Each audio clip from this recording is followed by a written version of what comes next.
Pile, শরীর ব্যথা, heart disease, liver disease, kidney disease, kidney জোড়া, এরকম কোন অভিযোগ করেছি? কেন করেন নাই? মায়ের পেটে কেন ভালো ছিলেন? এটা জানতে হবে। এটা জানলে কি লাভ? পৃথিবীতেও ভালো থাকতে পারবেন, মেডিসিন, হসপিটাল, ডাক্তার, ফার্মেসি থেকে দূরে থাকতে পারবেন। মরা দিন পর্যন্ত একটা ট্যাবলেট খেয়ে মরতে হবে না আপনাকে। মায়ের পেটের ভিতর আমরা দুইটা কারণে ভালো ছিলাম। এর মধ্যে এক নাম্বার কারণ হলো অক্সিজেন, এটা ছিল ফ্রেশ। মোবাইলগুলো বন্ধ থাকবে, একবারে বন্ধ করে দেন, আপনারা ভালো আলোচনা পাবেন। মোবাইলগুলো একবারে বন্ধ করে দেন। এখন আসেন, মায়ের পেটে আমরা কেন ভালো ছিলাম? দুইটা কারণে। একটা হলো অক্সিজেন, এটা ছিল ফ্রেশ। আরেকটা জিনিস ছিল, মায়ের নাভির সাথে সন্তানের নাভির একটা কানেকশন, যোগাযোগ। এই যোগাযোগের মাধ্যমে কি হইতো? মা যে সারাদিন খাবার খাইতো, খাবারের ভিটামিন গুলা, পুষ্টি গুলা, নিউট্রিশন গুলা এই নাভির মাধ্যমে নিত। আর খাবারের যে টক্সিন গুলা, বিষ গুলা, এগুলা মায়ের বডিতে জমা রাখতো, যার জন্য মাও সুস্থ হয়ে গেল, বাচ্চাটা ভালো থাকতো। তাইলে মায়ের পেটে যে আমরা ভালো ছিলাম, সুস্থ ছিলাম, রোগ শোক মুক্ত ছিলাম, এখন আমাদের কি হয়েছে? প্রমোশন হয়ে গেছে, নিউবর্ন বেবি, আমরা পৃথিবীতে চলে আসছি। তাহলে পৃথিবীতেও তো আমাদেরকে ভালো থাকা উচিত, রোগ শোক মুক্ত থাকা উচিত। মায়ের গর্ভে যেরকম নিরাপদ ছিলাম, এরকম নিরাপদ থাকা উচিত। কি বলে?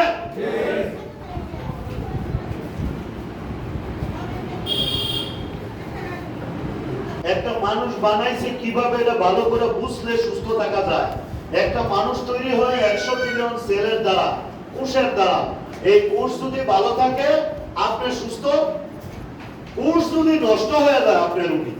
তাহলে কোষ কি করলে ভালো থাকে? কোষের খাবার প্রয়োজন, কোষের খাবার প্রয়োজন। এখন আমরা যে খাবার খাই এগুলো পেটের খাবার। বাস্তবে পেটের কোনো খাবার প্রয়োজন হয় না, পেটের কোনো খাবার নাই। পেটটা একটা গোডাউন, স্টোরেজ, এখানে শুধু জমা করা হয়, পেটের মধ্যে শুধু জমা করা হয়, কিন্তু পেটের জন্য না। খাবার মূলত হলো কোষের জন্য। এখন আপনি পেট বড় খাইছেন, গলা পর্যন্ত এই যে খাবারগুলা খাই, ভালো করে খেয়াল করবেন, এই খাবারগুলা কোষে যায় না। তাহলে এগুলো যায় কোথায়? যার জন্য খাবার তার কাছে কিন্তু যায় না। তাহলে এগুলো যায় কোথায়? এগুলো আমাদের পেটে যায়, পেটে, ওইখানে স্টামাকে যায়। পেটের ভিতরে স্টামাক আছে। এই স্টামাকের ভিতরে ভিলাই নামে একটা যন্ত্র আছে, ভিলাই। সে কি? আপনি যে সারাদিন খাবার খান, এই যে দেখেন, এই যে খান, এই খাবারগুলোকে খিচুড়ির মতো ভেঙে ফেলে, ক্রাশ করে ফেলে, ভেঙে দেখে এই খাবারের ভিতরে পুষ্টি আছে কিনা। আপনি গরু না খাসি খাইছেন, কম না বেশি খাইছেন, ছোট না বড় খাইছেন, এটা সে দেখবে না। আপনি যাই খান, এই খাবারটাকে সে খিচুড়ির মতো ভেঙে ফেলবে, ভেঙে দেখবে আপনার এই খাবারের পুষ্টি আছে কিনা। যদি পুষ্টি থাকে, এই পুষ্টি আপনার রক্তের ভিতরে সাপ্লাই দিয়ে দিবে। পুষ্টি চলে যায় ব্লাডে, রক্তের ভিতরে। ব্লাড কি করবে? আপনার এই যে 100 ট্রিলিয়ন সেলের ভিতরে সাপ্লাই দিয়ে দিবে, ব্লাড সাপ্লাই দিয়ে দিবে সেলের ভিতরে, কোষের ভিতরে। কোষ কি করবে? কোষ সাপ্লাই দিবে। আপনার 220টা অঙ্গ আছে, আপনার হার্ট আছে, লিভার আছে, কিডনি আছে, ব্রেন আছে। কোষ দেখবে আপনার কোন জায়গায় দুর্বল। আপনার কি হার্ট দুর্বল, লিভার দুর্বল, কিডনি দুর্বল, ব্রেন দুর্বল, স্কিন দুর্বল, চোখ দুর্বল, হার্ট দুর্বল, লিভার দুর্বল, সেক্স দুর্বল, কোথায় দুর্বল এবং কোন পুষ্টির ঘাটতির কারণে দুর্বল। এমনিতে তো আর আপনি দুর্বল হন নাই, কোনো না কোনো ঘাটতির কারণে দুর্বল হয়েছে। সেল কি করবো? এই ঘাটতিগুলো পূরণ করে আপনার প্রত্যেকটা দুর্বল জায়গা শক্তিশালী করে ফেলাবো, হৃষ্টপুষ্ট করে ফেলাবো, আপনাকে রোগ শোক মুক্ত করে আপনাকে সুপারম্যান করে দিবে। মৃত্যু আগ পর্যন্ত আপনাকে সুস্থ রাখবে, 100 বছর আপনাকে হায়াত দিয়ে বাঁচায় রাখবে। আর যদি আপনি খাবার খাইছেন, খাইতে খাইতে গলা পর্যন্ত দিয়েছেন, কিন্তু এই খাবার ভাঙার পরে যদি পুষ্টি পাওয়া না যায়, বাস্তবে আপনি যেটা খাইছেন এগুলা খাবারের আন্ডারে পড়ে না। তাহলে এগুলা কি? এগুলা হয়ে যায় টক্সিন। টক্সিন মানে বিষ। আর এই বিষগুলো আস্তে আস্তে আস্তে আস্তে দিনে দিনে মাসে মাসে আপনার কোষের ভিতরে প্রবেশ করে ফেলে। আনি স্যার বসেন, পিছনে মানুষ দেখতে পাচ্ছেন। এই কোষের ভিতরে কি হয়? প্রবেশ করে। তখন আপনার আমার যে মূল্যবান কোষগুলা, আল্লাহর দেওয়া দানগুলা, এই কোষগুলো আক্রান্ত হয়ে যায়। এই যে দেখেন, cell attack by toxin and inflammation. আমাদের খাবার ভালো না, আবহাওয়া, মেডিসিন, টক্সিন, ফরমালিন, এগুলো কি করে? কোষগুলোকে অক্সিডেটিভ করে। আর কোষ যখন অক্সিডেটিভ হয়, দুর্বল হয়, মারা যায়, তখন আপনি আমি রোগী হয়ে যায়। কি? গ্যাস্ট্রিক হয়ে যায়, আলসার হয়ে যায়, স্টিডিজলার হয়ে যায়, পাইলস হয়ে যায়, পায়খানার রাস্তা দিয়ে রক্ত পড়ে, ডায়াবেটিস হয়ে যায়, ডায়াবেটিস বিটা সেল নষ্ট হয়ে যায়, ক্যান্সার হয়ে যায়, blood pressure, pressure up down করে, পেন, এই যে পেন, ব্যথা করে, পা ব্যথা, মাথা ব্যথা, কোমর ব্যথা করে, হার্ট ব্লকেজ হয়ে যায়, হার্ট পাম্পিং করে না, হার্টের চর্বি জমে যায়, আর্থ্রাইটিস হয়, গিরায় গিরায় ব্যথা করে, অস্টিওপোরোসিস হয়, হাড় ফাঁকা হয়ে যায়, কোমর ব্যথা, মাথা ব্যথা করে, তারপরে আপনার সেক্সুয়াল উইকনেস আছে, তারপরে চোখের জ্যোতি কমে যায়, কিডনির ক্রিয়েটিনিন পয়েন্ট বেড়ে যায়, সেল নষ্ট হলে লিভারে চর্বি জমে, লিভার নষ্ট হয়ে যায়, মা বোনদের মিষ্টা গলার সময় পেনে ব্যথা করে, অস্থির হয়ে যায়, তারপরে জরায়ুতে ক্যান্সার হয়ে যায়। আমাদের যে দেহটা বাস্তবে এটা আমাদের দেহ না, এটা আল্লাহর একটা অনুদান, একটা অনুদান আপনারা দিছে কিছুদিনের জন্য সেভ রাখার জন্য, অনন্তকাল পরে আপনি আবার অনন্ত জীবনে চলে যাবেন। এই অনুদানটা আপনার আমার ভুলের কারণে, নিজেকে দাম না দেওয়ার কারণে, দেহটাকে মূল্যায়ন না করার কারণে এই অনুদানটা কি হয়, রোগের একটা বক্সে পরিণত হয়ে যায়। দেখা যায় আপনার মানুষ একটা, আপনার দেহ একটা, আপনার শরীর একটা, আপনার ব্যক্তি একটা, আপনার সব ধরনের রোগ এই দেহের ভিতরে আছে। কি বলে? আর এই রোগ নিয়ে যদি ডাক্তারের কাছে যায়, ম্যাক্সিমাম ডাক্তার আমাদেরকে গ্রিন করে দেয় মেডিসিন। কি বলে? আমাদের দেহ বলতেছে কিডনি নিউট্রিশন, আমাকে পুষ্টি দেন। আপনার দেহের 100 ট্রিলিয়ন সেল বলতেছে কিডনি নিউট্রিশন, আমাকে পুষ্টি দেন। বাংলাদেশে যদি ডাক্তার দেখাইতে যান, ম্যাক্সিমাম ডাক্তার আপনারে গ্রিন করে দেব মেডিসিন। মেডিসিনের কাজ কি? রোগটাকে 6 থেকে 12 ঘন্টা ম্যানেজ করা, দমায় রাখা। যতক্ষণ কেমিক্যালের অ্যাকশন পাওয়ার থাকবে, কত পার্সেন্ট দমায় রাখবে? 60%। আর 40% আপনার দেহটাকে ড্যামেজ করে ফেলবে, বাদ করে ফেলবে।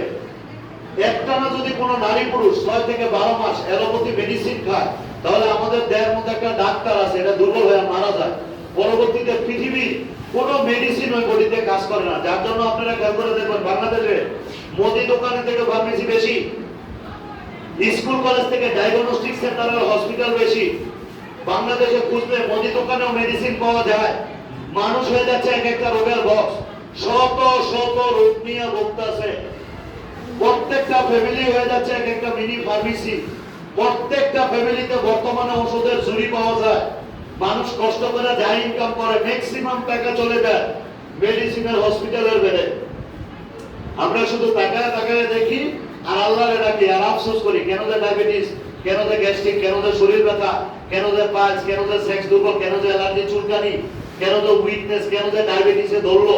একটা সময় যখন কোনো রোগ ভালো হয় না, তখন আমরা মেনে নেই আল্লাহ যতদিন হায়াত দিছে এইভাবে বাঁচতে হবে। কি বলে? অথচ আমাদের পার্শ্ববর্তী দেশ জাপান, বড় বড় হসপিটাল বন্ধ হয়ে যায়। কেন বন্ধ হয়ে যায়? রুগীর অভাবে। কোনো রুগী খুঁজে পাওয়া যায় না জাপানে। পিএইচডি করা ডাক্তার বেকার হয়ে যায়। কেন? রুগীর অভাবে, রুগী নাই। জাপানে ডাক্তারদেরকেও গভর্নমেন্ট অন্য চাকরি দিয়ে দেয়, কারণ তার তো কাজ নাই। আর বাংলাদেশে খুঁজলে মুদি দোকানেও মেডিসিন পাওয়া যায়। কি বলে? তাহলে এই দেহ রোগের বক্স থেকে একটা একটা করে রোগ দূর করে আমরা কি 100% সুস্থ জীবন যাপন করতে চাই? ইনশাআল্লাহ। তাহলে আমাদেরকে একটা সিদ্ধান্ত নিতে হবে আজকে। কি সিদ্ধান্ত নিতে হবে? My body my industry. আমার দেহ আমার সম্পদ।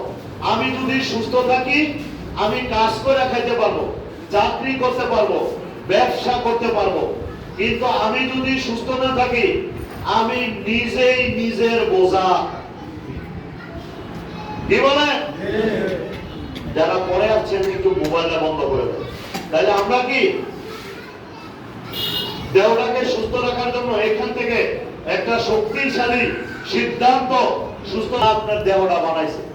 আল্লাহর পথে আসলে আপনার কি লাভ? আপনি, আপনার স্ত্রী, ছেলে, মেয়ে সবাইকে নিয়ে রোগ শোক মুক্ত সুন্দর একটা জীবন যাপন করতে পারবে না। মানুষ অনেক শিক্ষিত, অনেক ট্যালেন্ট, অনেক স্মার্ট হওয়ার কারণে মানুষকে আল্লাহর দেওয়া পথকে বাদ দিয়ে দিছে, নেচারকে বাদ দিয়ে দিছে। মানুষ শর্টকাট রাস্তা তৈরি করে কেমিক্যালে ঢুকে গেছে। এখন আমাদের দেহ আমাদের কথা শুনে না। Doctor, MBBS, FRCS, FCBS, even professor লেভেলের ডাক্তার, মেডিসিন কোম্পানি ডাক্তারদেরকে ফ্রি মেডিসিন দেয়। ডাক্তাররাও এই দেশে সুস্থ থাকতে পারতেছে না ফ্রি মেডিসিন পাওয়ার পরেও। এটার মূল কারণ কি? আমরা নেচার থেকে, প্রকৃতি থেকে, প্ল্যান্ট থেকে আল্লাহ আল্লাহর দেওয়া রাস্তা থেকে অনেক দূরে সরে গেছি।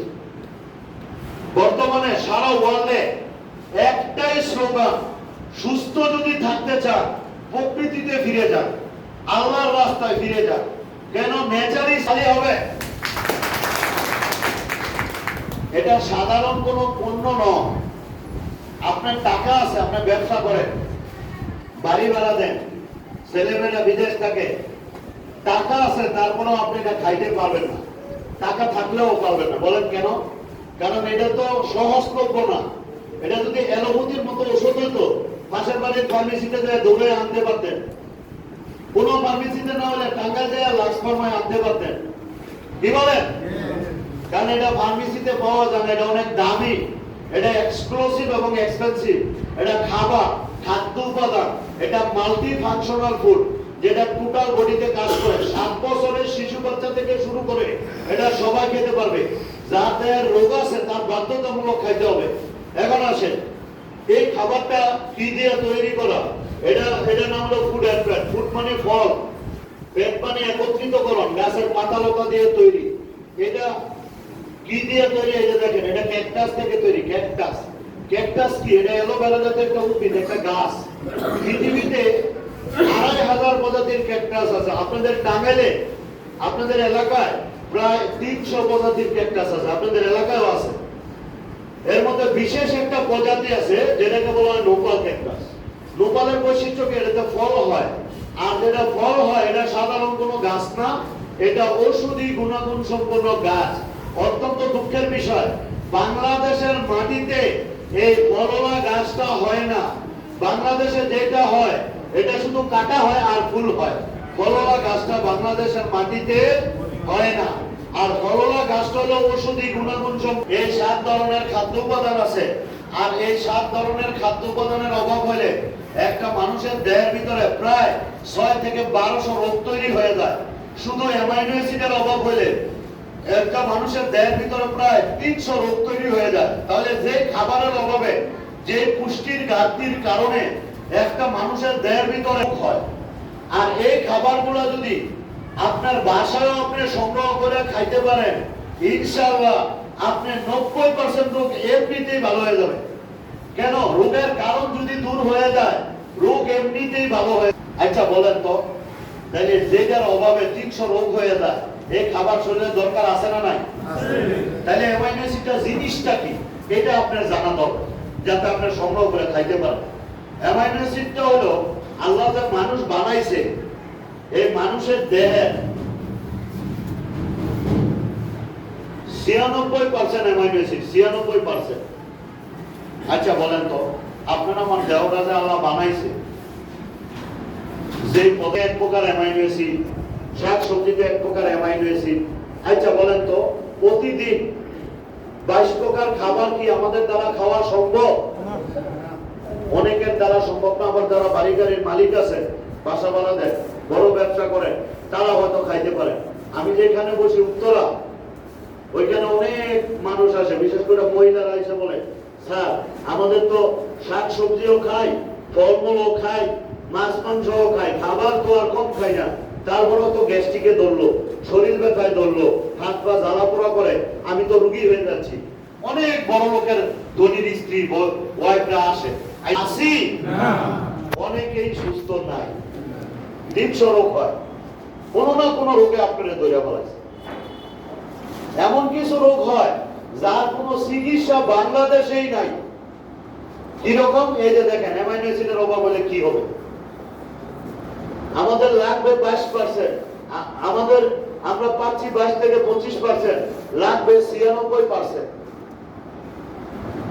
বয়জন 96, পাচ্ছি 22 থেকে 25 খাবার থেকে।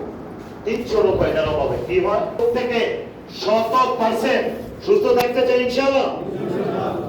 তাহলে আমি আপনাকে গ্যারান্টির সাথে ওয়ারেন্টি দিয়ে বলছি, এই প্রোডাক্টটা খাওয়া, আর যারা 3 পট 2 পট 1 পট এটা আমি জানলাম না, কারণ কোর্স পালন করতে হবে। যারা কোর্স পালন করবেন তারা ভালো হবে। এটা নির্দিষ্ট রোগের উপরে কাজ করে, এটা সেলের উপরে কাজ করে।